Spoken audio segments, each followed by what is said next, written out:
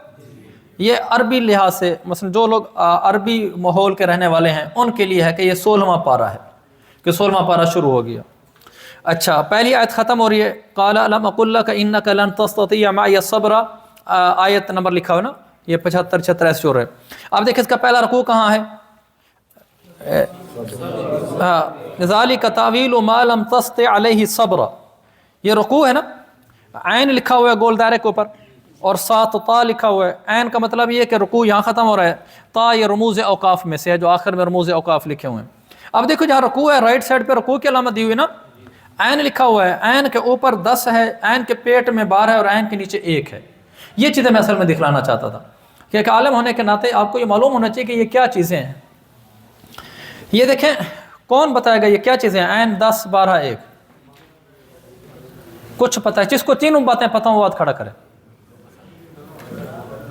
تینوں باتیں جس کو پتہ ہوں، 3 4 ساتھی ہیں ماشاءاللہ۔ یہ جو لکھا ہوا نا رکوع کے عین کے نیچے 1، عین کے درمیان 12 اور عین کے اوپر 10، اس کا مطلب عین کے نیچے جو 1 لکھا ہے نا، اس کا مطلب اس پارے کا پہلا رکوع ہے۔ دیکھو 16ویں پارے کا یہ پہلا رکوع ہے۔ اچھا، عین کے اوپر 10 اس سورت کا 10واں رکوع ہے۔ دیکھو نا اس کا پچھلا عین آئے گا وہاں 15ویں پارے کے آخر میں نا، اس میں دیکھو عین کے اوپر 9 لکھا ہوا ہے 15ویں پارے کے آخری صفحے میں، اس کا مطلب سورت کا 9واں رکوع ہے نا، سورت کاف چل رہی ہے۔ اور اس کے پیچھے دیکھو جو عین ہوگی اس میں عین کے اوپر 8 لکھا ہوا ہے، ایسے پیچھے چلو، یعنی سورت کا 8واں رکوع ہے۔ اب دیکھو اسی سبق میں قال الم اقل لک کا جہاں میں پڑھتا آ رہا تھا، ذالک تعویل ما لم تستطع علیہ صبر، 16ویں پارے کا پہلا صفحہ، تو اس میں عین کے نیچے 1 یعنی پارے کا پہلا رکوع، عین کے اوپر 10 یعنی سورت کا 10واں رکوع، عین کے درمیان میں 12، اس کا مطلب اس رکوع میں 12 آیات ہیں۔ دیکھو پچھلا رکوع ہے 15ویں پارے کے آخری صفحے میں، اس میں دیکھو آیت نمبر کیا ہے؟ 70۔ 15ویں پارے کے آخری صفحے میں جو رکوع ہے آیت نمبر 70 ہے۔ ابھی جو پہلا رکوع ہے 16ویں پارے کا، یہ آیت نمبر کون سی ہے؟ 82، تو 12 آیتیں ہوگی نا، اس لیے عین کے پیٹ میں 12 لکھا کہ اس رکوع میں 12 آیتیں ہیں۔ اسی طرح اگلے رکوع میں چلیں، 16ویں پارے کا دوسرا رکوع، لا یستطیعون السمع، اب دیکھیں عین کے اوپر 11 ہو گیا یعنی سورت کا 11واں رکوع، عین کے نیچے 2 ہو گیا یعنی پارے کا دوسرا رکوع، عین کے درمیان 19 آیا۔ تو پچھلی آیت 82 تھی نا، وہ جو رکوع جہاں پہلا رکوع تھا 16ویں پارے کا، آیت نمبر 82، اور یہ آیت نمبر دوسرا رکوع جہاں 16ویں پارے کا ہے آیت نمبر 101، 82 اور 101 19 ہو گیا نا، یہ 19 آیتیں ہوگی۔ یہ اس طرح بتاتے ہیں۔ آگے کھولیں، اس کی دوسری صورت ہے 16ویں پارے کی پہلی صورت، سورت مریم ہے نا، آگے سورت مریم مکیہ۔ اب دیکھیں اس کا لکھا ہوا ہے آیاتہا، مل گیا؟ اچھا، آیاتہا 98 98، یہ مثلا اس صورت کی آیتیں 98 ہیں۔ آگے لکھا ہوا ہے رکوعاتہا، اس کے رکوع اور آیات شروع میں بھی لکھتے ہیں، اس کے رکوع 6 ہیں۔ اچھا لکھا سورت مریم مکیہ، یہ بھی آپ کو معلوم ہے کہ مکی صورت ہے۔ اب جو اہم بات اس میں وہ یہ ہے، اس سورت مریم مکیہ کے دائیں طرف 19 لکھا ہوا ہے اور بائیں طرف 44 لکھا ہوا ہے۔ یہ جو دائیں طرف 19 لکھا ہوا ہے اس کا مطلب یہ ہے کہ یہ جس ترتیب سے ہم پڑھتے ہیں اس ترتیب سے سورت مریم 19ویں نمبر کی ہے۔ جو 44 ہے اس کی ترتیب نزولی ہے، کہ یہ سورت دیکھو اقرا بسم ربک الذی سب سے پہلے اتری نا، تو یہ 44 نمبر پر اتری ہے۔ یہ ترتیب نزولی بیان کی ہے کہ ترتیب نزولی کے لحاظ سے یہ 44 ہے اور ترتیب قرات کے لحاظ سے یہ 19 ہے۔ اب یہ دیکھیں سورۃ العلق کھولیں 30ویں پارے میں، یہ 30ویں پارے کا 20واں رکوع جہاں ختم ہو رہا ہے، سورۃ العلق، اقرا بسم ربک الذی خلق۔ اب یہ سب سے پہلے اتری تھی نا، اب دیکھیں اس کا لکھا آیاتہا 19، سورۃ العلق مکیہ، دائیں طرف 96 یعنی ترتیب قراءت، اور بائیں طرف 1 لکھا ہوا ہے ترتیب نزول، کہ چونکہ سب سے پہلے اتری ہے اس لیے اس کے آگے 1 لکھا ہوا ہے۔ تو اس طریقے سے بھی پہچانی جا سکتی ہے سورت کب اتری ہے۔ یہ اس کی کچھ اہم باتیں تھیں۔ اچھا آگے ایک مثال کل میں نے کہا آپ کو یہ دینی ہے، جیسے کل کہا تھا نا اٹھو مت بیٹھو، کو یہاں اٹھو کے بعد مثلا اگر کہنے والا یہ کہنا چاہتا ہے کہ اٹھو مت بیٹھو، اگر یہ کہنا چاہتے ہیں تو اٹھو کے بعد وقف لازم ہے نا، یا ضرور ٹھہرا جائے گا۔ اگر نہیں ٹھہریں گے اور آگے جا کر ٹھہر جائیں گے تو پھر معنی بدل جائے گا۔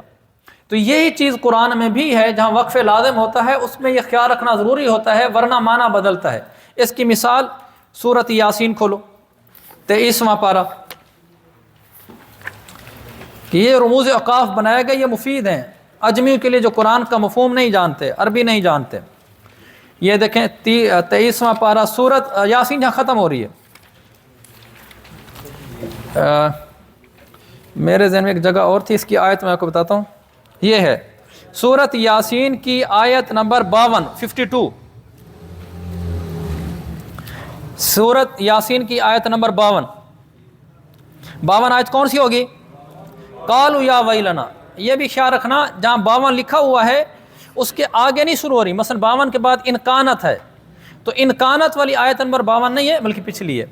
اب دیکھیں یہاں وقف لازم ہے، قالوا یا ویلنا من بعثنا من مرقدنا، آگے وقف لازم ہے نا میم کی علامت، اور بھی دی ہے لیکن وقف لازم بھی ہے۔ ھذا ما وعد الرحمن وصدق المرسلون۔ اب دیکھیں اگر یہاں پر وقف نہیں کرتے اور غلط وقف کرتے ہیں، دیکھو اٹھو مت بیٹھو، اگر اٹھو کہ اس نے کہنا یہ کہ اٹھو، اس کے بعد وقف لازم ہے۔ اگر کوئی آدمی لفظ اٹھو کے بعد ایک لفظ اور پڑھ کر وقف کر دیتا ہے، اٹھو مت بیٹھو، تو ترجمہ بدل گیا نا۔ یہاں بالکل ایسے اس کی مثال ہے، یہ دیکھو قالوا یا ویلنا، کافر قیامت والے دن کہیں گے ہے ہماری بربادی، من بعثنا من مرقدنا، ہمیں ہماری قبروں سے کس نے اٹھا دیا ہے، ہماری قبر سے، مرقد مفرد ہے، ہمیں ہماری قبر سے کس نے اٹھا دیا ہے؟ تو جواب دیا جائے گا ھذا ما وعد الرحمن، یہ وہی ہوا ہے جس کا اللہ نے وعدہ کیا تھا۔ اب دیکھو مرقدنا کے بعد وقف لازم ہے، اگر کوئی آدمی ایک لفظ آگے چل کر وقف کرتا ہے، یعنی یوں پڑھتا ہے من بعثنا من مرقدنا ھذا، یہاں وقف کرتا ہے اور آگے ہے ما وعد الرحمن، ترجمہ بالکل الٹ ہو جائے گا۔ وہ کیسے؟ جب وہ کہے گا من بعثنا من مرقدنا ھذا، یہ ھذا مرقدنا کی صفت ہو جائے گی کہ کس نے ہمیں ہماری اس قبر سے اٹھایا ہے، مرقدنا ھذا، کس نے ہمیں، مرقد مفرد ہے نا، کس نے ہمیں ہماری اس قبر سے اٹھایا ہے؟ آگے کہا جائے گا ما وعد الرحمن، اللہ نے کوئی وعدہ نہیں کیا تھا۔ اب ما نافی ہو جائے گا نا، ما وعد الرحمن، پہلے تو ہے نا ھذا ما وعد الرحمن، تو ھذا مبتدا موصول ہو جائے گا، مشار الیہ ہو جائے گا، اسم اشارہ، مبتدا ہو جائے گا ما وعد الرحمن، یہ ہے وہ چیز، ھذا ما وعد الرحمن، آگے خود موصول صلہ آ جائے گا، یہ ہے وہ، ما موصولہ ہوگا، یہ ہے وہ چیز جس کا رب نے وعدہ کیا۔ ھذا کو پیچھے کر دو، اگر کلام شروع ہو رہا ہے ما وعد الرحمن تو یہ ما نافیہ بن جائے گا، پھر مطلب ہو جائے گا کہ رب نے کوئی وعدہ نہیں کیا تھا، اور وصدق المرسلون، رسول سچے تھے، تو یہ تو بات ہی الٹی ہو جاتی۔ تو اس لیے یہاں وقف لازم ہے، یہ اس کی مثال ہے کہ اسی جگہ پہ رکنا ضروری ہے۔ چلو ہاں بھائی، کل والے سبق میں تھا، دو باتیں میں نے کہا چھوڑ دو، کل بتاؤں گا۔ ایک پہلی بات یہ تھی ان حذیفہ بن الیمان قدم، یہ سبب جمع عثمان للقرآن الکریم والے عنوان کے نیچے پہلی سطر، روى البخاری عن انس بن مالک انہ قال ان حذیفہ بن الیمان قدم علی عثمان وکان یغازی اہل الشام یا اہل الشام۔ تو حضرت بتا رہے تھے اس کو اہل الشام پڑھیں، چونکہ وہاں لکھا ہوا ہے، یعنی حضرت حذیفہ حضرت عثمان کے پاس ہے، اور حضرت حذیفہ اس وقت اہل شام سے لڑ رہے تھے۔ تو میں نے عرض کیا تھا میں دیکھ کر بتاؤں گا، صرف دیکھ کر بتانے میں ہی فائدہ ہے۔ اب میں اس کو اچھی طرح تسلی سے دیکھ کر آیا ہوں اور انشراح صدر کے ساتھ عرض کرتا ہوں۔ دیکھیں اس کی صحیح تشریح ہمیں کہاں سے معلوم ہوگی اس جملے کی؟ احسنتم، یہ صحیح بخاری کی حدیث ہے نا، صحیح بخاری کی جو شروحات ہیں، تو انہوں نے اس کو بالکل بال کی کھال اتار کے حل کر دیا ہوگا، اس لیے کہ بخاری پر تو بہت کام ہوا ہے نا، بخاری کو تو کئی شروحات لکھی گئی ہیں۔ ایک شرح سے اگر مسئلہ حل نہیں ہو رہا، ہمارے مغلق بات حل نہیں ہو رہی، تو دوسری شرح والا کا ذہن اس طرف گیا ہوگا، دوسرے سے نہیں حل ہو رہا تو تیسری کا گیا ہوگا۔ اتنی شروحات ہیں، یہ تو نہیں کہ کوئی شرح والا نے اٹھایا، اس لیے میرا بھی مسئلہ پہلی شرح سے حل نہیں ہوا، لیکن بالآخر ایک ایسی شرح تک میں پہنچ گیا جس میں بالکل انہوں نے واضح کر دیا، وہ علامہ عینی کی عمدۃ القاری ہے، بخاری کی شرح۔ جب اس شرح کو میں نے دیکھا تو بالکل حل ہو گیا۔ کانا یغازی کا فعل حضرت عثمان ہے، یغازی کا، اور اہل الشام منصوب ہوگا، فتح ارمینیہ و اذربیجان، یہ ضبط ہے، ارمینیہ بھی ہے، ارمینیہ بھی ہے، اور یا بغیر شد کے بھی ہے، اور ما اہل العراق۔ اب یغازی کا ترجمہ لکھا ہے انہوں نے، یغازی ای یغزی، یہ یغازی کا معنی یغزی کی ہے، یغزی کا معنی ہے حملے کے لیے تیار کرنا۔ عثمان یغازی کا فعل ہے عثمان، حضرت عثمان۔ اب ترجمہ ما کا تعلق ہے یغازی اہل الشام مع اہل العراق، عبارت یوں ہے، اب ہے گا فی فتح ارمینیا و اذربائیجان۔ اب ترجمہ سنیں، حضرت عثمان اہل شام بما اہل عراق کو حملے کے لیے تیار کر رہے تھے، یغزی حملے کے لیے تیار کر رہے تھے، حضرت عثمان تیار کر رہے تھے، جنگ کرنے کے لیے تیار کر رہے تھے، اہل شام کو تیار کر رہے تھے، اہل عراق کو بھی ساتھ ملا کر، یعنی ان دونوں کو، اہل شام اور اہل عراق دونوں کو حملے کے لیے تیار کر رہے تھے، فی فتح ارمینیا ای لغزو ارمینیا و اذربائیجان و فتحہما، ان دونوں علاقوں میں جنگ کرنے کے لیے اور ان کو فتح کرنے کے لیے۔ اب ترجمہ سنو، حضرت عثمان اہل شام بما اہل عراق کو حملے کے لیے تیار کر رہے تھے، ارمینیا اور اذربائیجان کو فتح کرنے کے لیے، یعنی حضرت عثمان یہ اس وقت تیاری کر رہے تھے لشکر کی، حضرت حذیفہ ان کے پاس آئے اور آ کر یہ بات آگے کی جو یہاں پر لکھی ہوئی ہے۔ دوسری بات اگلے صفحے پر جو میں نے کہا، الفرق بین جمع ابی بکر و جمع عثمان، اس میں یہ تھا کہ وَهُوَ أَنَّ الْجَمْعَ فِي عَهْدِ أَبِي بَكْرٍ إِنَّمَا كَانَ عِبَارَةً عَنْ نَقْلِ الْقُرْآنِ وَكِتَابَتِهِ فِي مُصْحَفٍ وَاحِدٍ مُرَتَّبِ الْآيَاتِ۔ آگے ہے جمعه فی اللخاف والعصب والرقاء، یا فی کے بغیر ہے جمعه اللخاف والعصب والرقاء، یہ بات زیر بحث آئی تھی۔ آپ لوگوں کے پاس جو نسخہ ہے اس میں فی تھا، تو میں نے کہا کہ بظاہر فی نہیں لگتا، میں نے بیروت کا نسخہ دیکھا ہے اس میں فی نہیں ہے، ایک اور نسخہ بھی میرے پاس ہے وہ اس میں بھی فی نہیں ہے، لہذا یہ بظاہر بغیر فی کے ہی ٹھیک ہے۔ پھر یہ ہوگا جمعہ اللخاف والعصب والرقاء، جس قرآن کو پہلے لخاف، عصب اور رقاء نے جمع کیا ہوا تھا، اسی قرآن کو حضرت ابوبکر کے زمانے میں اب ایک مصحف میں لکھ کر مرتب کر کے جمع کر دیا گیا۔ سمجھ گئے بات کو؟ پہلے اس کو لخاف نے جمع کیا ہوا تھا، صرف لخاف نے نہیں، لخاف، عصب، رقاء، ان سب نے اس قرآن کو پہلے جمع کیا ہوا تھا، یعنی ان سب میں قرآن ایک جمع تھا۔ اب حضرت ابوبکر کے زمانے میں ان سب سے نکال کر اس کو ایک مصحف میں جمع کیا گیا، لہذا بغیر فی کے درست ہے۔ چنانچہ اگر فی والی ہم عبارت کو بھی درست مان لیں، پھر جمعہ نہیں ہوگا، پھر جمعہ پڑھیں گے، پھر کہیں گے جمعہ فی اللخاف والعصب والرقاء، پہلے یہ لخاف، عصب اور رقاء میں جمع تھا، جمعہ مبتدا ہو جائے گا، فی سے آگے خبر ہو جائے گی، پہلے اس کا جمع ہونا وہ ان چیزوں میں تھا اور اب اس کو ایک مصحف میں جمع کر دیا گیا۔ واضح تماما؟ چلو